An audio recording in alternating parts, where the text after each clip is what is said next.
Bonjour à tous, j'espère que vous allez bien. Aujourd'hui on se retrouve exceptionnellement pour une review car ce chapitre était vraiment bon et il y avait de nombreuses choses à noter.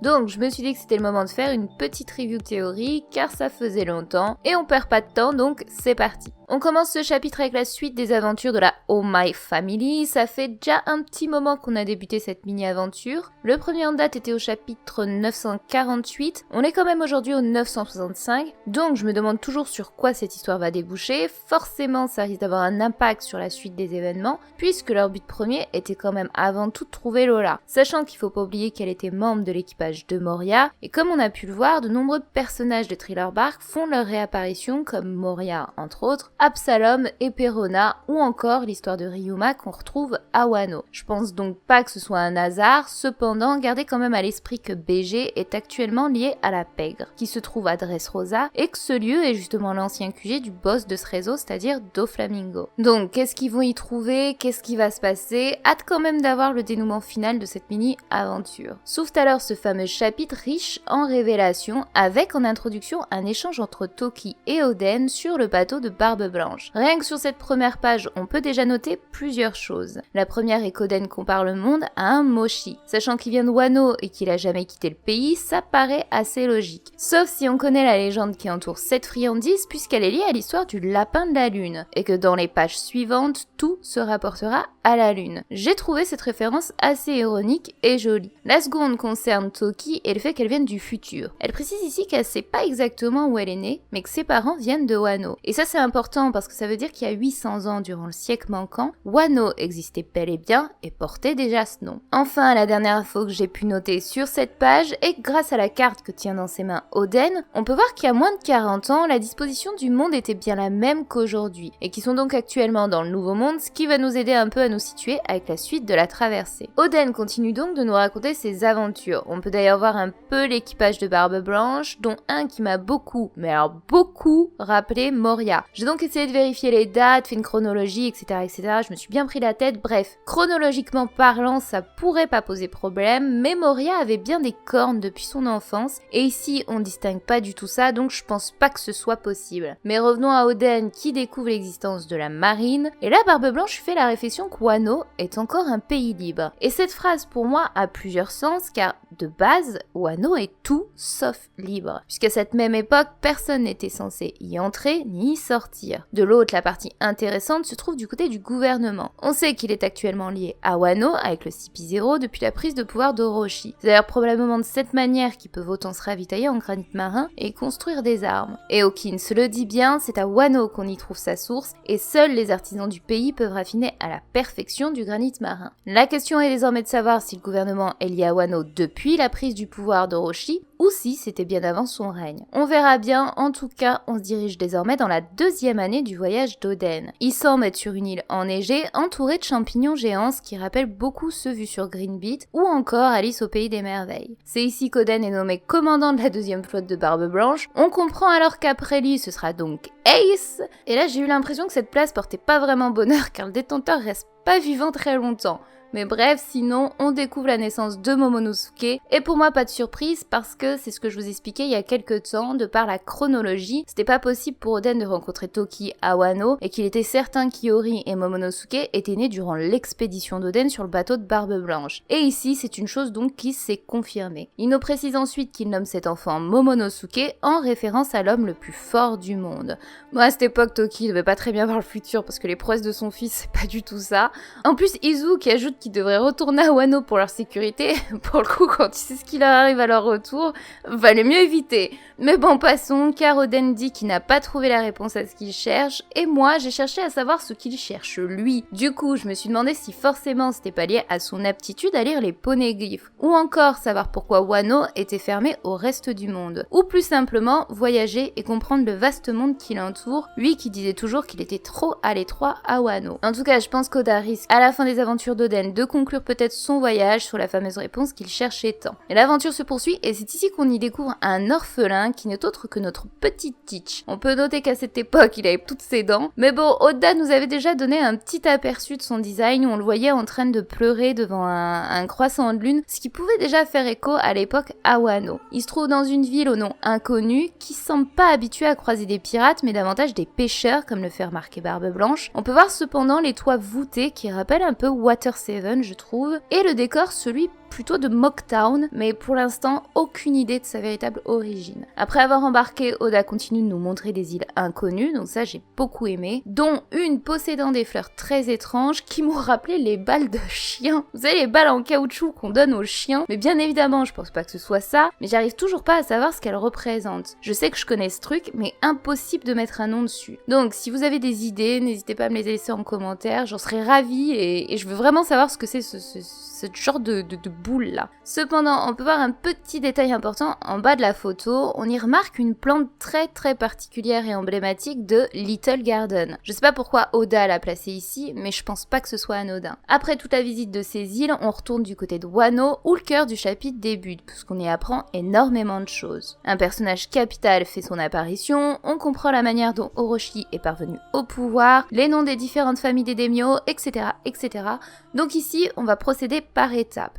La première chose importante était donc la réunion des 4 daimyo restants, dont Yasui, Shimotsuki, le maître de Onimaru, et 2 daimyo encore inconnus à ce jour et qu'on peut pas trop apercevoir dans les photos. Ils discutent au sujet du successeur du shogun, sachant qu'Oden est absent du pays. Entre alors en scène notre cher Orochi qui va donc en profiter pour asseoir son jeu de manipulation et atteindre le pouvoir qui convoitait tant.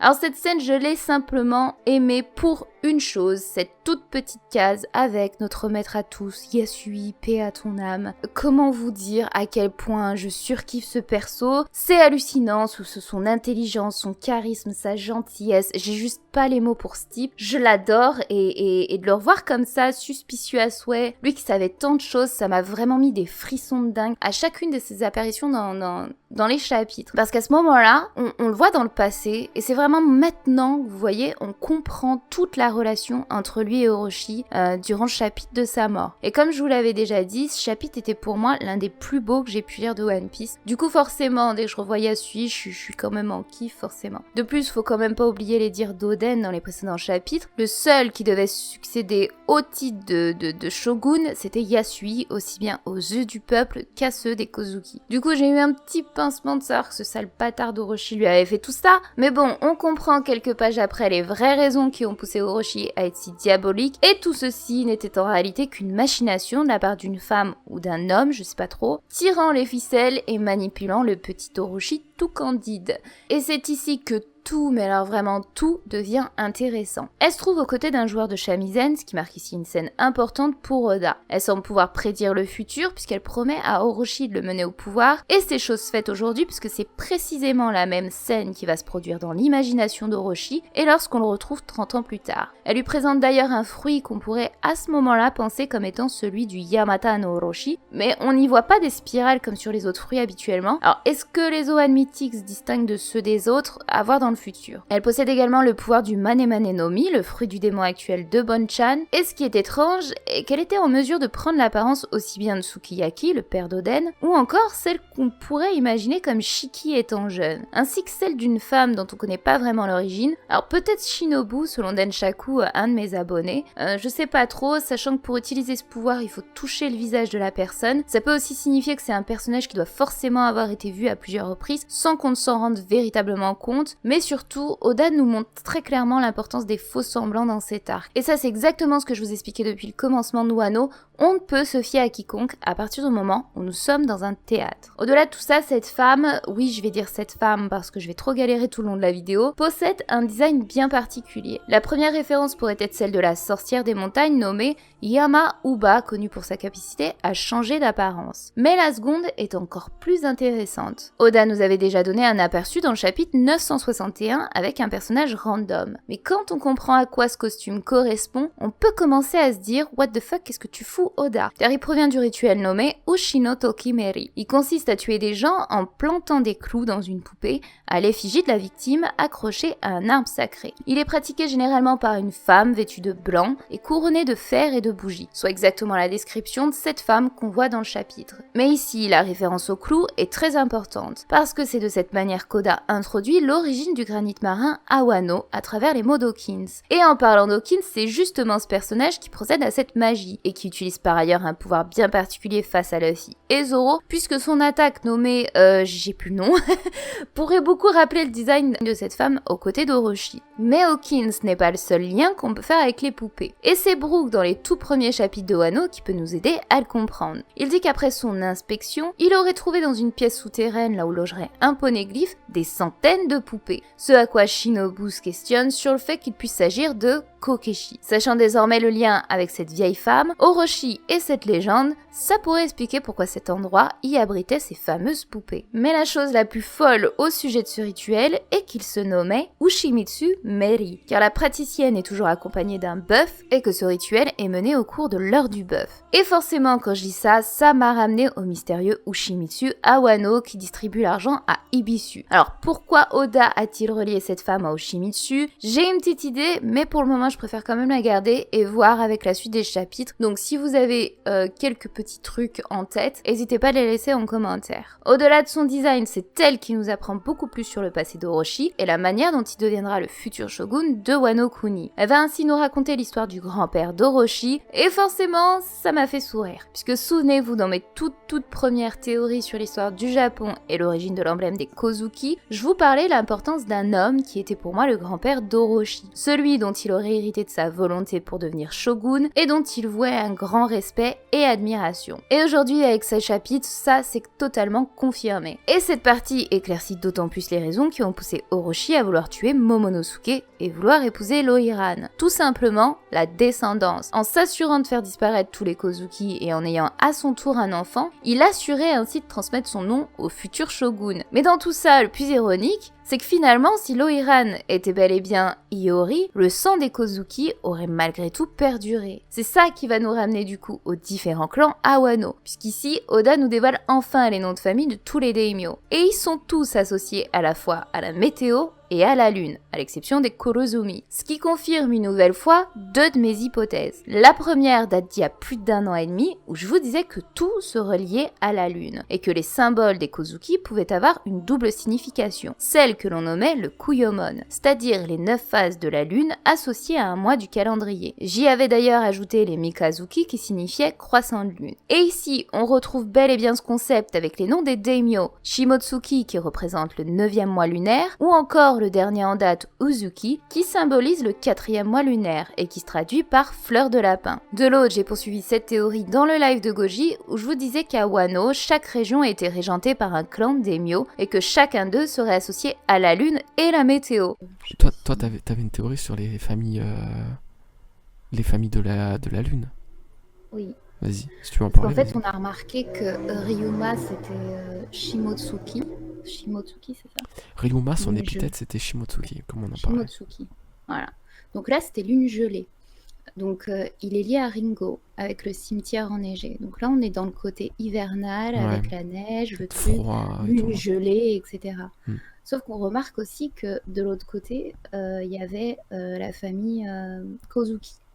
Ici, on est à Kuri avec justement le mont Atama-Yama.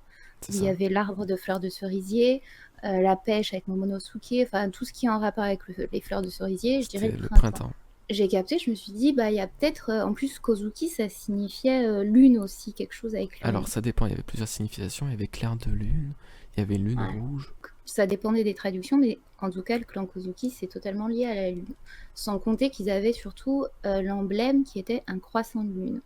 Donc là, ça faisait 2 familles qui étaient liées à la lune, et en plus qu'ils étaient liés à une saison. Donc il restait l'été et l'automne. Bref, il y avait ce truc en fait où on constate qu'il y a 3 saisons. Il y a le printemps avec les fleurs de cerisier, il y a l'automne et il y a l'hiver avec Ringo, etc.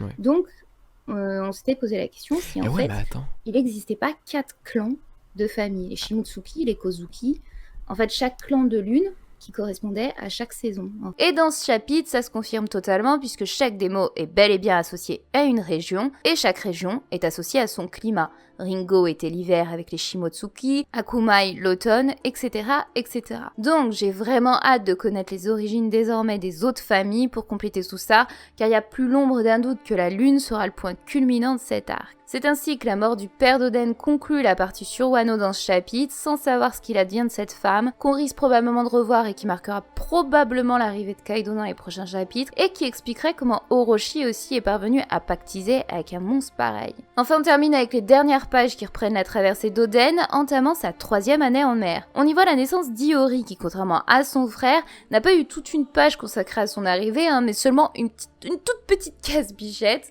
On les voit alors débarquer sur une nouvelle île inconnue, mais pas tant que ça, parce que son design rappelle beaucoup celui qu'on a pu apercevoir sur la cover du chapitre 140. Alors aucune idée de ce que ça peut être, cependant la référence aux animaux vus dans ce chapitre rappelle beaucoup ceux croisés sur l'île de Ruskaina durant l'entraînement de Luffy par Rayleigh. Et en parlant de Rayleigh, c'est justement lui qu'on retrouve aux côtés de Roger, Shanks ultra cutie avec son petit chapeau, et les ondes d'Ocrocus recrutés cette même année en mode ultra badass de chez Badass sur cette double page. Ils vont donc, après avoir affronté la marine, se confronter au grand Barbe Blanche, ce qui signera la toute première rencontre entre Roger et Oden. Mais peut-être également un combat entre deux monstres de puissance, Barbe Blanche et Roger, qui la dernière fois qu'on a eu écho de leur échange était durant la bataille de God Valley. Et une fois de plus, comme avec Toki, Roger voyait pas très bien dans le futur parce qu'il dit « c'est peut-être la dernière fois qu'on se rencontre ». Moque de peau, il va se devoir se recoltiner bébé pour boire du saké, et cette scène peut se dérouler qu'après que Roger ait atteint Raftel. Donc niveau prédiction future, excepté la vieille sorcière, franchement les gars sont pas très bons dans le chapitre. Sinon on peut noter tout de même que Barbe Blanche ici ne possède toujours pas de cicatrice sur son torse, alors est-ce qu'elle serait due à un combat avec Roger ou un autre dans le futur contre Kaido par exemple? À voir, mais Oda accélère le rythme et ce chapitre montre une nouvelle fois à quel point il maîtrise à la perfection son intrigue, donc hâte en tout cas d'être au prochain chapitre. Voilà, c'est enfin la fin de cette review, j'espère qu'elle vous aura plu et que j'ai rien oublié de dire. On se retrouve quant à nous dans la prochaine théorie qui, comme je vous l'avais déjà annoncé, est l'une des plus grosses de ma chaîne. En attendant, je vous souhaite une très bonne semaine, pas week-end cette fois, et prenez bien soin de vous.